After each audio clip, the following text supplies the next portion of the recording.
Hello everyone, कैसे हैं आप लोग। उम्मीद करते हैं अच्छे होंगे और तैयारी अच्छी चल रही होगी। आरआरबी एनटीपीसी के एग्ज़ाम में अब गिने चुने दिन बचे हैं, तो मैंने सारी चीज़ों के इंपॉर्टेंट टॉपिक्स तो बता दिए थे। इकोनॉमिक्स के नहीं हुए थे, तो आप लोगों के मतलब बहुत लोग कह रहे थे कि सर इकोनॉमिक्स में क्या कर पढ़ना है। देखो, बहुत इसमें स्मार्टली पढ़ना है, ज़्यादा नहीं पढ़ना है अपने को। तो मैं 5-6 टॉपिक बताऊंगा जिनको, उनमें भी क्या क्या चीज़ें आपको पढ़नी है 2024 के एनालिसिस के बाद। और अगर आप वो पढ़ लेंगे तो 3 से 4 क्वेश्चन आते हैं, उसमें 2 से 3 क्वेश्चन आप इजीली कर लेंगे। ठीक है, ये बहुत स्कोरिंग सब्जेक्ट है, तो करना है। पूरी वीडियो अंत तक देखिएगा। चैनल पर नए हैं तो सब्सक्राइब कर लीजिए।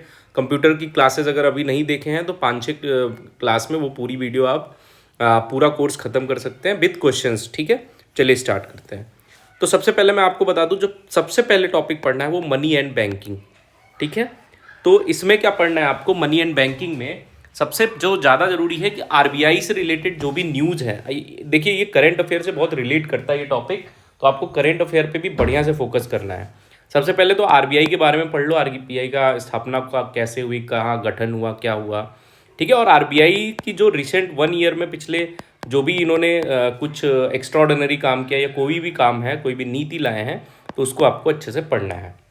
ठीक है, दूसरी चीज़ मॉनेटरी पॉलिसी, जो आरबीआई की मॉनेटरी पॉलिसी होती है, मौद्रिक नीति, उससे संबंधित चीज़ें जो है आपको बहुत अच्छे से पढ़ना है। ठीक है, ये 2 टॉपिक हो गया, और मैं आपको वीडियो लिंक भी शेयर करूंगा जिसमें आप 4 से 5 घंटे में पूरा इकोनॉमिक्स क्वेश्चन के साथ खत्म कर सकते हैं। ठीक है, दूसरी चीज़ बैंक के बारे में पढ़ना है। सबसे ज़्यादा इंपॉर्टेंट जो बैंक में हो जाता है कि बैंक्स का जो मर्जर होता है, जो बैंक अभी मिल रहा है, मतलब 3 बैंक मिलके एक या 2 बैंक किसी एक बैंक में मर्जर हो जा रहा है, तो इस चीज़ को आपको पढ़ना है कि वो बैंक किस में मर्ज हुए, क्या हुए, कब मर्ज हुए। ठीक है, तो ये सारी चीज़ें, और बैंक्स के हेडक्वार्टर। ठीक है, उसके साथ साथ जैसे नाबार्ड का हेडक्वार्टर आपको पढ़ना है। ठीक है, सिडबी का हेडक्वार्टर कहाँ है। ठीक है, तो ये सारी चीज़ें आपको अच्छे से पढ़नी है। ठीक है, और आरबीआई के चेयरमैन कौन है, कौन से नंबर के हैं, ये थोड़ी बहुत चीज़ें पढ़नी है। ठीक है, कहाँ से पढ़नी है ये सारी चीज़ें मैं आपको बताऊंगा। ठीक है, अब स्टार्ट। सेकेंड जो पॉइंट है, ये सेकेंड पॉइंट है अपना, इसको बोलते हैं नेशनल इनकम यानी राष्ट्रीय आय। यहाँ से भी क्वेश्चन जो मोस्ट प्रोबेबली एनटीपीसी या सीजीएल कहीं में भी बहुत इंपॉर्टेंट क्वेश्चन यहाँ से बनते हैं। सबसे ज़्यादा जो ज़रूरी है वो आपको पढ़ना है कि जीडीपी के बारे में, कि इंडिया की जीडीपी क्या है और जीडीपी में कितना ग्रोथ हो रहा है, इस क्वार्टर में कितना ग्रोथ हुआ है, कौन से क्वार्टर में पिछले 1 साल में कितना ग्रोथ हुआ है वो देखना है। इंडिया की जीडीपी से कंपैरिजन कर लेंगे तो जो अभी इंडिया की जीडीपी किस नंबर पे है, कौन से देश उससे बड़े हैं। ठीक है, पर कैपिटा इनकम क्या है आदमी की, ये बहुत इंपॉर्टेंट है।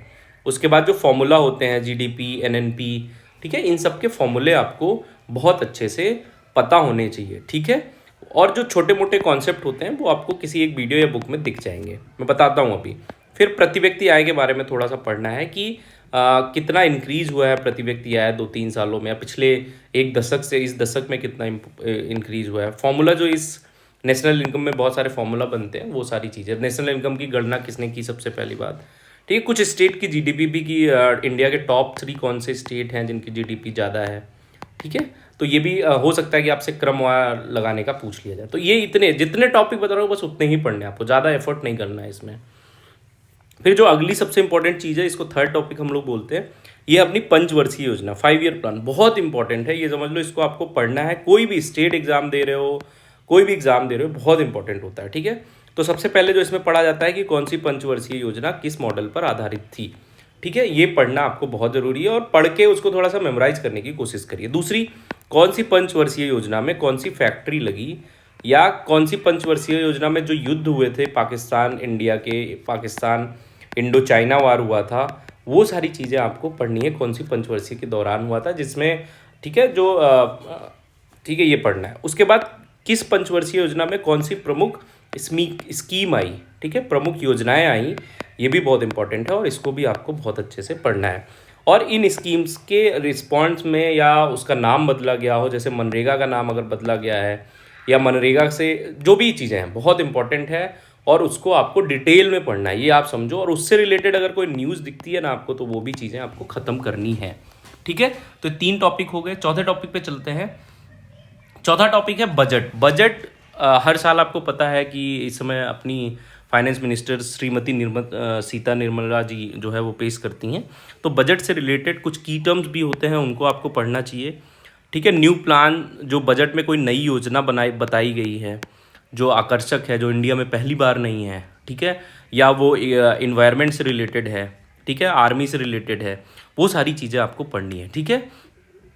उसके बाद बजट वर्ड कब यूज हुआ, इंडिया में कब से बजटिंग हो रही है, क्या हो रहा है, कौन से सत्र में, ठीक है, बजट का कौन सा सत्र होता है, ये सारी चीज़ें आपको देखनी है। फिर बेसिक कॉन्सेप्ट बजट के देखने हैं। रिसेंट बजट जो हुआ है इस साल का, उसको बहुत अच्छे से पढ़ना है। उसमें जो आपको ज़्यादा हाईलाइट करना है, डिफेंस वाली स्कीम्स जो है, डिफेंस पे कितना रुपया दिया गया, एजुकेशन पे कितना दिया गया, ठीक, कोई नई स्कीम आ रही है उस पर कितना रुपया दिया जा रहा है। तो ये सारी चीज़ें थोड़ा सा परसेंटेज में भी याद रखना है कि डिफेंस बजट, टोटल बजट का डिफेंस में कितना ज़्यादा जाता है, ठीक है, ये सारी चीज़ें आपको देखनी है। अगला टॉपिक है अपना टैक्सेशन सिस्टम। टैक्सेशन सिस्टम में पहले तो अपने यहाँ बहुत सारे टैक्स थे, अभी जीएसटी जब से आया, जीएसटी कब आया, जीएसटी ने किसको रिप्लेस किया, जीएसटी में क्या क्या अमेंडमेंट हुए, कॉन्स्टिट्यूशनल अमेंडमेंट क्या हुए, या जीएसटी में क्या अमेंडमेंट हुआ, जैसे अभी जीएसटी की रेट कम करी गई, ठीक है, रिसेंट में, वो सारी चीज़ें आपको पढ़नी है। इनकम टैक्स का भी थोड़ा पढ़ लेना कि स्लैब क्या है, और जीएसटी की कौन कौन सी रेट अभी प्रभावी तरीके से लागू हैं, ठीक है। उसके बाद सेंसस पढ़ना, सेंसस से आपके क्वेश्चंस आप पढ़ लेना कि सेंसस के कोई अच्छे टीचर से 100 या 150 क्वेश्चंस आपको करने हैं, ठीक है, सेंसस से रिलेटेड, जो बहुत साल हर एग्ज़ाम में पूछे जाते हैं, ठीक है। उसके बाद अब फाइनल आता है कि भाई ये सब पढ़ना कहाँ है। तो देखो, मैं आपको अपने टेलीग्राम चैनल पे लिंक जो है शेयर कर दूंगा अच्छे अच्छे टीचर्स की, जो मुझे अच्छे लगेंगे। वो 3-4 घंटे में आप ये सारे टॉपिक जहाँ से ख़त्म कर पाओ, ठीक है। और क्या करना है, 2024 में जो एग्ज़ाम हुआ था उनके सारे क्वेश्चन एक बार देख लेना पहले, फिर जब आप पढ़ोगे तो आपको चीज़ें ज़्यादा अच्छे से समझ में आएंगी, ठीक है। और अगर अभी तक नहीं पढ़े हो तो सीधे एक मैराथन देखो, और उसको पहले 1x स्पीड में देखो, फिर 2x स्पीड में देखो, और 1.5 में वो आपका काम जो है हो जाएगा, ठीक है। तो पढ़ते रहो भाई। और साइंस के अगर आपको इम्पोर्टेंट क्या क्या पढ़ना है वो चाहिए तो आप बता सकते हैं। बाकी कोई भी इशू आता है तो टेलीग्राम पे मैसेज कर सकते हैं, टेलीग्राम का लिंक डिस्क्रिप्शन में मिल जाएगा। पढ़ते रहिए, मोटिवेटेड रहिए और ध्यान रखिए। चलिए, ऑल द बेस्ट।